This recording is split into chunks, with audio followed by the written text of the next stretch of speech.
धन्यवाद. आज 1 जून संपूर्ण योजनाचे सर्व कर्मचारी एक आक्रोश घेऊन मुंबई या आझाद मैदानावर आलेले आहेत आणि आजच्या आझाद मैदानावर आदरणीय मंच सिटीचे सर्व पदाधिकारी आणि सर्व योजनाचे पदाधिकारी ते उपस्थित आहेत. माझा परिचय हा फक्त माझ्या जिल्ह्यातील कॉम्रेड राजेंद्र जी साठे सर आणि प्रीती मेश्रा मॅडम यांच्यासोबत होता, परंतु इथे पहिल्यांदाच मी सिटीच्या मंचावर उपस्थित झाले आणि तुम्ही पाहून अत्यंत काय बोलावं मला शब्द सुचत नाही अशी माझी अवस्था झाली. वास्तविक आशा म्हणजे आशामध्ये माझा आत्मविश्वास वाटतो असं मी म्हणते, कारण आशा या फक्त काम करत नाही किंवा एक व्यक्ती नाही, तर ते एका कार्यक्रमाचं प्रतिनिधित्व करतात आणि त्या माता आणि बालमृत्यू कमी करण्याचं मेन उद्देशावर काम करीत असतात आणि ते प्रत्येक महिलेचा उद्देश असायला पाहिजे आणि त्या उद्देशासाठी ज्या माझ्या आशा चमचिका काम करतात त्या फक्त एक व्यक्ती नसून अनेक हाताने काम करतात आणि ते हजारोच्या संख्येने आज आशा कार्यकर्ते उपस्थित झालेले आहेत.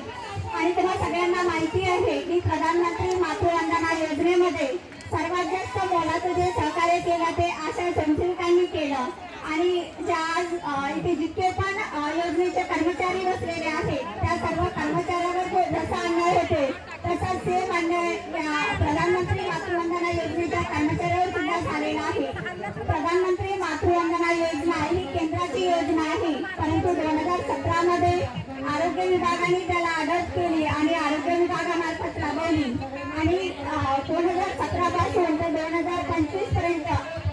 आशा संस्थांनी या योजनेमध्ये काम केले. परंतु योजनेचा सेकंड टप्पा सुरू झाला 1 एप्रिल 2023 ला आणि ऑगस्ट 2023 पासून एक नवीन ऑनलाईन पोर्टलचे नोंदणीचे काम आलं, ज्यामध्ये आशा संस्थांनी गटप्रवर्तकांनी खूप मोलाचं योगदान दिलं आणि 2 वर्ष काम केलंय, परंतु 2 वर्षाचा 1 रुपयाही मोबदला आशा संस्थेला मिळालेला नाही. फक्त एकट्या नागपूर जिल्ह्याचा 11 कोटीच्या जवळपास मोबदला प्रलंबित आहे आणि मला असं वाटतं की इथे बसणाऱ्या ज्या अंगणवाडी सेविका आहेत त्यांच्याकडे 1 एप्रिल 2025 पासून ऑनलाईन पोर्टल एंट्रीचं काम आलेलं आहे, त्यांचा सुद्धा मोबदला अद्याप 1 वर्ष झालं काम करता पण मिळालेला नसावा. म्हणजे ज्या आशांनी काम केले 2 वर्ष त्यांचा सुद्धा मोबदला अद्याप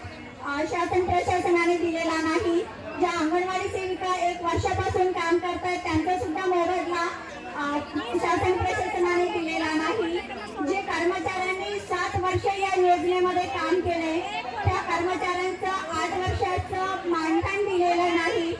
आणि त्यांना आउटसोर्सिंग संस्थेमध्ये काम करण्यासाठी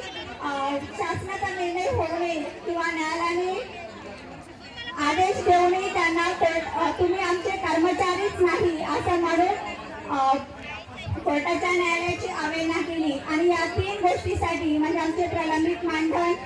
8 महिन्यापासून जे प्रलंबित होते, त्यानंतर कोर्टाच्या आदेशाची अवहेलना आणि ज्या आशा संस्थांनी 2 वर्ष काम केले अशा एकट्या जिल्ह्याचं 11 कोटी मानधन आणि संपूर्ण महाराष्ट्राचं किती कोटीवर मानधन जाणार कोणी अंदाज करू शकतो?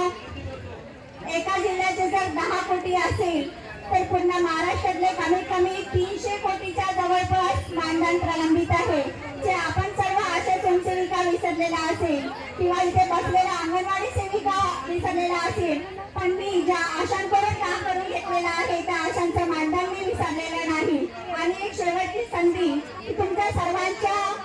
एकजुटीने सुद्धा शासन प्रशासनाला सांगावं की माझ्या आशांनी 2 वर्ष रात्रंदिवस डोळे सोडून या योजनेमध्ये काम केलं, त्यांचं प्रलंबित मानधन प्रधानमंत्री मातृवंदना योजनेचा देण्यात यावं ही विनंती करते. आणि माझ्या आशा संस्थांना सांगते की मी योजना जरी सोडली असेल तर मी अजूनही तुमच्या सोबत आहे.